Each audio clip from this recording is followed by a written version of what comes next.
શું તમને ખબર છે સુરતમાં ઘણા લોકો સસ્તો પ્લોટ જોઈને ખુશ થઈ જાય છે, પણ દસ્તાવેજમાં એક શબ્દ ન વાંચે તો લાખો રૂપિયાનું નુકસાન થઈ જાય છે. એ શબ્દ કયો છે ખબર છે? ઓલ ટીનિયર અને ન્યૂ ટીનિયર. પહેલા સમજો ઓલ ટીનિયર એટલે શું, જેને ગુજરાતીમાં કહેવાય છે જૂની શરત. આનો મતલબ સીધો છે, આ જમીન 100% તમારી છે અને તમારી જ છે. તમે તેને વેચી શકો, ભાડે આપી શકો, ઘર બનાવી શકો, કોઈને પૂછવાની જરૂર નથી. આ જમીન પર સરકારનો કોઈ હક નથી. એટલે માર્કેટમાં ઓલ ટીનિયરનો ભાવ હંમેશા 20 થી 30% વધારે હોય છે. આ સોનાથી પણ વધારે સુરક્ષિત છે.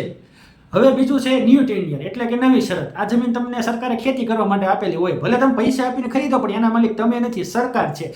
જો તમારે આ જમીન વેચવી હોય કે ઘર બનાવવું હોય તો પહેલા કલેક્ટરની મંજૂરી લેવી પડે, પ્રીમિયમ ભરવું પડે, જે 30 થી 40% જેટલું હોય છે. એટલે સસ્તી લાગે પણ પાછળથી મોંઘી પડી જાય છે.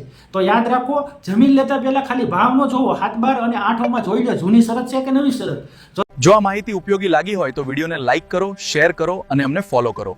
હું પુનિત મોણપરા, પ્લોટ જો રિયાલિટીથી મળીશું આગામી એપિસોડમાં.